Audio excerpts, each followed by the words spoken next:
Alright, and doing another video.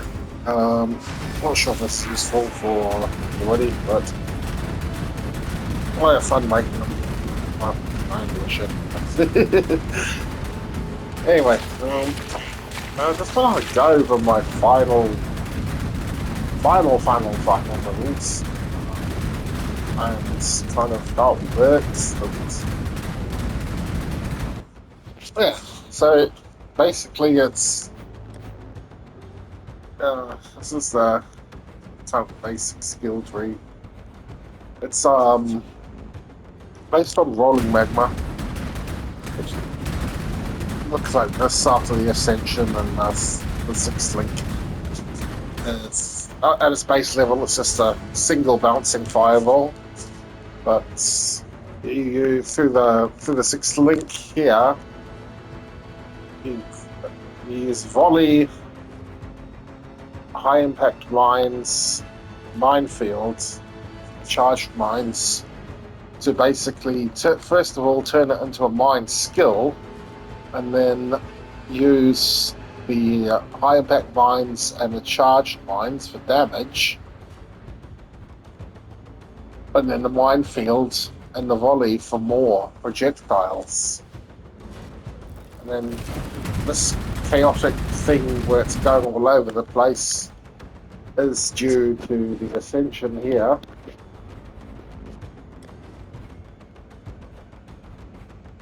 Shrapnel specialists. Projectiles have a 50% chance to return and are fired in random directions. The other ascendancies are bomb specialist.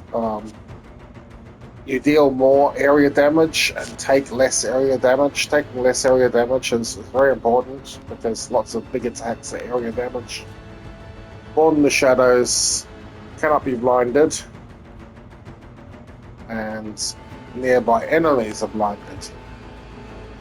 A Pyromaniac, this is an extremely potent defensive tool. We got immune to Ignite Shock, and we regenerate 2% of our life per second for each mine detonated recently, which, as you can see, is a lot. And the instant mine detonation is done through automation.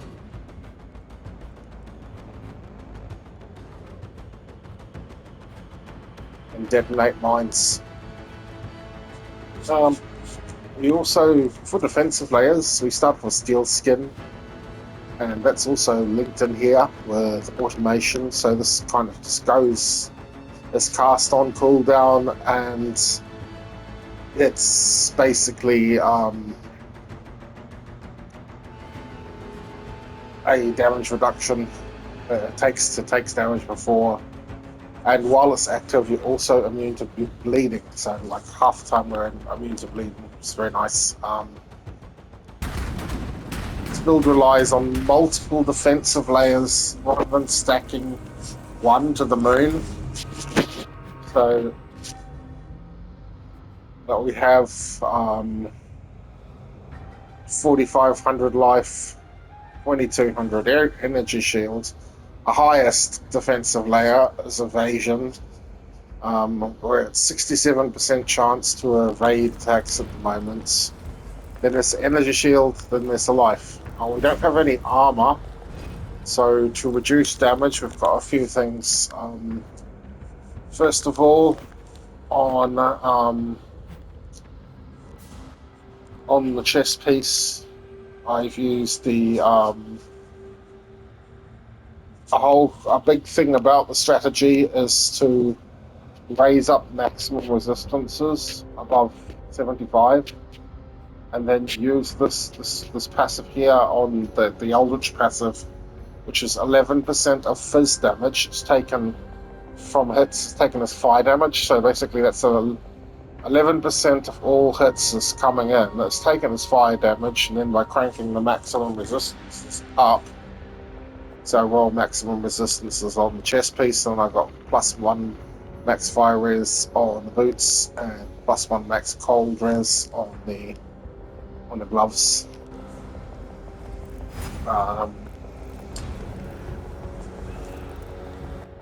The next defensive layer is spell suppression, which cuts all spell damage in half, and you want that at 100%.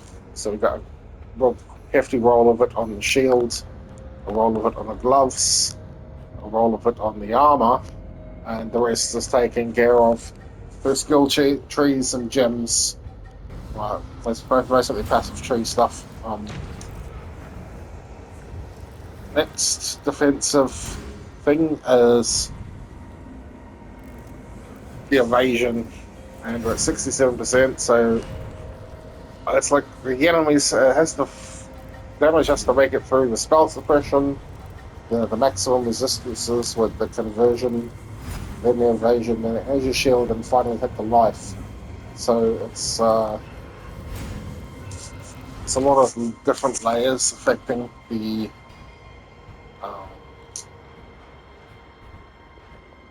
affecting a hit you're going to take. You can see my overall resistances are 81 fire, 81 cold, and 81 lightning. So basically, that's overcapped each max elemental resistance by 6, which is a huge reduction in damage. But offensive, the main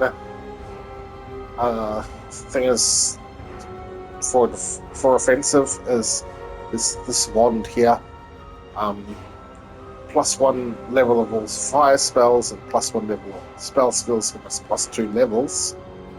And then we also, it's really important on this build in particular, to hit a corruption of rolling magma, which increases it from the max level of 20 to 21. And then finally, the amulet has also got +1 level on all skill gems. So that's a total of +2 and another +1, +3. So rolling magma is its base level is 20. Because you get 1 level of from the corruption, and then the 3 levels from those 3 modifiers, it's at level 24, which is incredibly potent. This helmet is our second most important piece for offensive scaling. This increases our spell critical strikes chance to that of the main hand weapon. Now, usually a weapon critical strike chance is not included in the spell critical strike chance. Spell critical strike chance and general critical strike chance are 2 different things, so usually you don't get any crit chance on any spells from your weapon. But with that thing added, we got 13% from this weapon in particular, because I use an enchant which quality does not increase fizz damage, 1% increased critical strike chance per 4% quality. And that means the crit chance is way high up there. Another thing we do for our damage is on the gloves, we need to roll the skills used by your traps and mines chain 2 additional times. So this is quite tough to get, because the only way you can get that is by fighting particular mercenaries with the name Infamous in their name. If you see, if I open up the description of this gloves, you see suffix modifier of infamy, skills used by your traps. So the only way you can get this is by fighting mercenaries. But it makes your traps chain 2 additional times, which is incredibly good. On the amulet, I anoint Disciple of the Unyielding, which gives me +1 minimum endurance charges, and then on both rings I also craft the modifier +1 to minimum endurance charges, and that means that I have 3 endurance charges at all times. They can never fall off, which means they each give me around 12% elemental and phys reduction. So at all times, I've basically got 36% elemental and physical reduction. On the gloves, we have fire exposure, which increases how much damage they take from us. Cooldown of travel skills is nice, just to get the flame dash coming up quicker. Awakened fire penetration. Now, ideally, you want to level this up to 5, quality it to 20, and then run incursions until you find the Chamber of Corruption in your Temple of Axolotl, and then take a gem into the Temple of Axolotl, put it in. That's how you double corrupt something. And if you get really lucky, like I did here, you double corrupt it from level 5, 20 quality, to level 6, 23 quality, which is, that gives it more fire penetration, and you also get chance to inflict fire exposure, more damage basically. Now, the last thing, which is really important, is the belt. Stygian Vice is absolute god tier. If you don't want to use a unique belt, I'd say that it's always worth going for Stygian Vice. The reason why is because you can put an Abyssal Jewels in it, which you can roll things like extra attributes to meet your requirements, resistances, and a bunch of damage. I've even taken this one step further, and here I have Flame Dash and faster casting. Now, originally I had 4 Link in the boots with Flame Dash, faster casting, shield charge, and life tap. Shield charge gave me the addition of an extra movement skill, and life tap converts the cost to life damage, which means even if you're low on mana, you can use your movement skills, which is nice, but taking out a bit of utility to roll one with an Abyssal Socket, which allows me to get all these extra stats in there.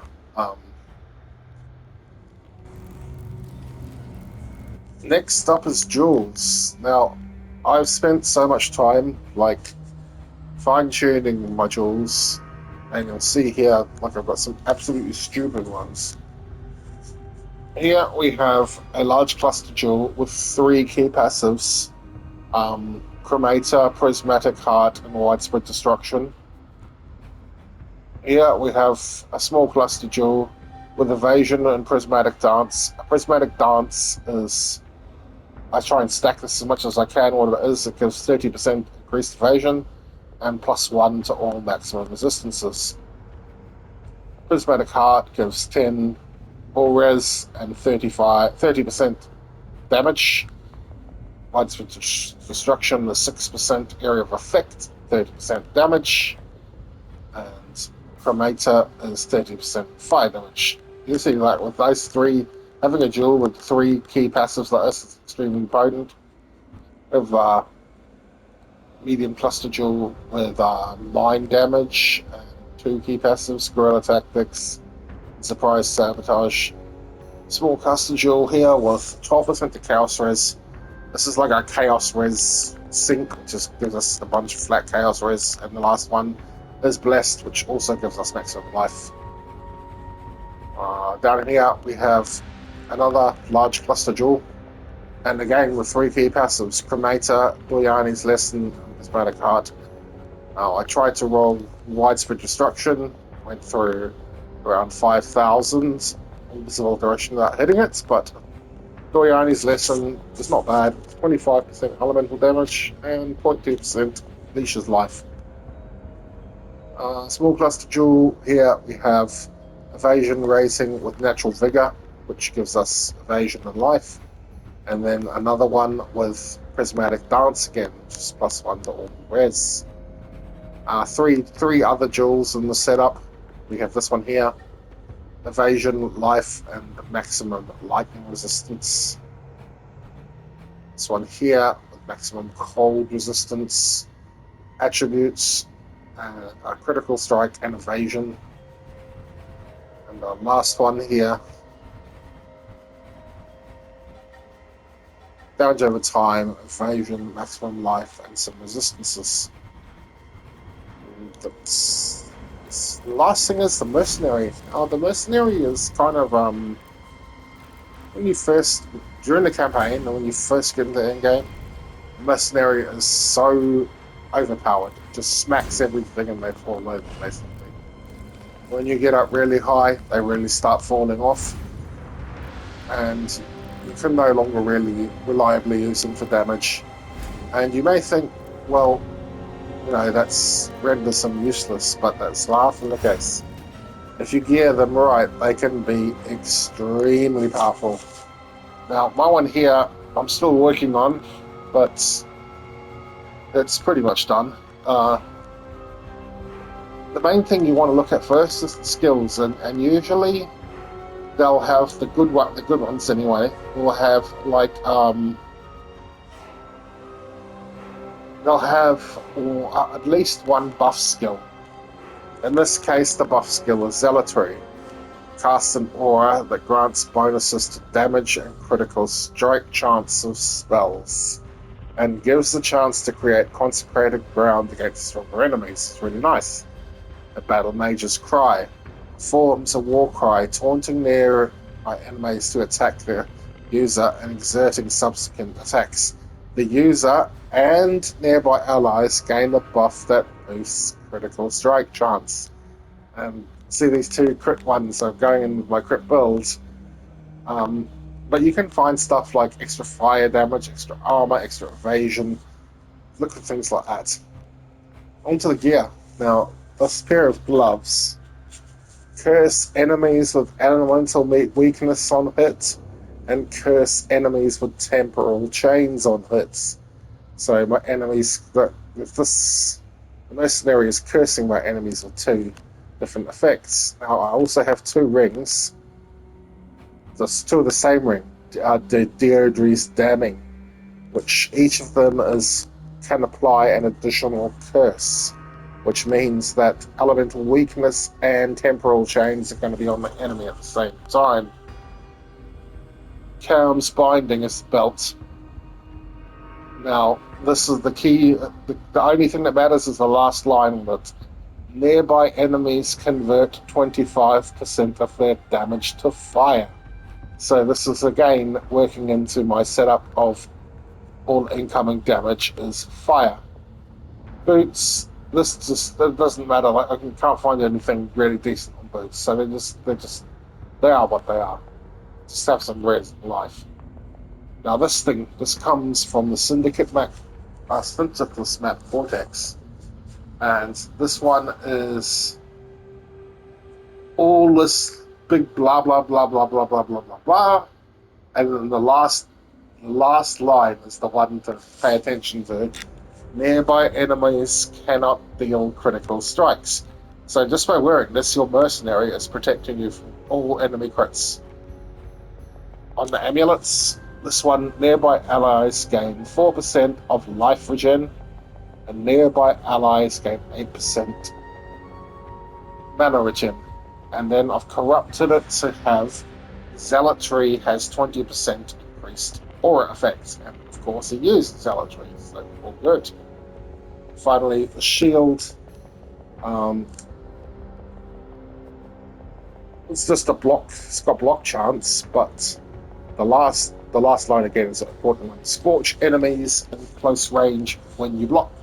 Scorch just lowers all enemy resistances, and so you're basically just turning a mercenary into a buff machine, which just you want to think about what skills you're using, what damage types you want them to amplify, and just really full send it. But the build is just extremely strong. Like